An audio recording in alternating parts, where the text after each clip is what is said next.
മുല്ലപ്പെരിയാറിൽ അണക്കെട്ടിന്റെ അവസ്ഥയും കാണാൻ 139.5 അടിയായി ജലനിരപ്പ് ഉയർന്നു എന്ന വാർത്ത വരുന്നുണ്ടല്ലോ. എല്ലാ സ്പിൽവേ ഷട്ടറുകളും തുറന്നിരിക്കുകയാണോ?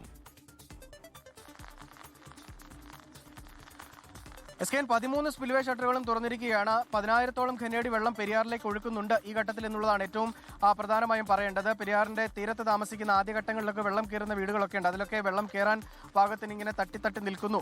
ഇനിയും കൂടുതൽ വെള്ളം ഒഴുക്കുകയോ അല്ലെങ്കിൽ ശക്തമായ മഴ പെയ്യുകയോ ചെയ്തു കഴിഞ്ഞാൽ ആ വീടുകളിലേക്കൊക്കെ വെള്ളം കയറാൻ സാധ്യതയുണ്ട്. ഈ മഞ്ചുമല, ആറ്റോരം, കടശിക്കടവ് ഈ ഭാഗത്തുള്ള വീടുകളിലൊക്കെ ആദ്യഘട്ടത്തിൽ തന്നെ ഈ കൂടുതൽ വെള്ളം വരുന്ന സമയത്ത് ആദ്യഘട്ടത്തിൽ തന്നെ വീടുകൾ ഒക്കെ വെള്ളത്തിനടിയിലാകുന്നതാണ്. ആ പ്രദേശത്തൊക്കെ ഇപ്പോഴും ആശങ്ക നിലനിൽക്കുന്നുണ്ട്. ഡാമിലേക്കുള്ള നീരൊഴുക്ക് ശക്തമായി തന്നെ തുടരുകയാണ്. ഇന്നലെ ഈ ഡാമിന്റെ കാച്ച്മെന്റ് ഏരിയയിൽ ഉൾപ്പെടെ ശക്തമായ മഴ പെയ്തിരുന്നു. 17,000 ഖനിയടി വെള്ളം ഒരു സെക്കൻഡിൽ ഡാമിലേക്ക് ഒഴുകി എത്തുന്നുമുണ്ട്. ഇപ്പോൾ 139.5 അടിയിലേക്ക് ജലനിരപ്പ് ഉയർന്നിരിക്കുകയാണ്. നിലവിലത്തെ റൂൾ കർവ് 137.70 അതും കടന്ന് ഒരുപാട് ജലനിരപ്പ് ഉയർന്നിട്ടുണ്ട്. 137.70 അടിയിലേക്ക് ജലനിരപ്പ് ക്രമീകരിക്കുകയാണ് തമിഴ്നാടിന്റെ ലക്ഷ്യം. അതുകൊണ്ട് തന്നെ കൂടുതൽ വെള്ളം പുറത്തേക്ക് ഒഴുക്കാനുള്ള സാധ്യതയുമുണ്ട്.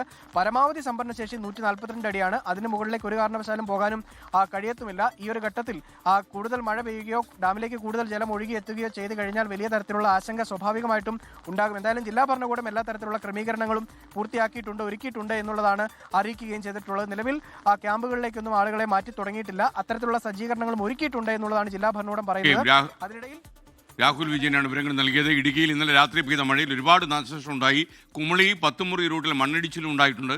അവിടെ ഗതാഗതം പൂർണ്ണമായി തടസ്സപ്പെട്ടുവെന്നും രാഹുൽ വിജയൻ ബ്യൂറോയിൽ നിന്നും അറിയിക്കുന്നുണ്ട്. എന്തായാലും ഈ മുല്ലപ്പെരിയാറിൻ്റെ സ്പിൽവേ ഷട്ടറുകളെല്ലാം 13 ഷട്ടറുകളും തുറന്നിരിക്കുന്ന സാഹചര്യത്തിൽ ആ വെള്ളമൊക്കെ ഒഴുകി പെരിയാറിലെത്തും. അതുകൊണ്ട് തന്നെ പെരിയാറിൽ ജലനിരപ്പ് ഉയരാൻ സാധ്യതയുണ്ട്. ഇരുകരകളിലും താമസിക്കുന്ന ആളുകൾ ജാഗ്രത പാലിക്കണം എന്നറിയിക്കുന്നു. ലോകത്തെവിടെയായാലും ഏത് സമയത്തും 24 വാർത്തകളും ഓഗ്മെന്റഡ് റിയാലിറ്റി പാക്കേജുകളും എക്സ്പ്ലെയിനറുകളും വിശദമായി കാണാൻ ഞങ്ങളുടെ യൂട്യൂബ് ചാനൽ നിങ്ങൾക്ക് സബ്സ്ക്രൈബ് ചെയ്യാം.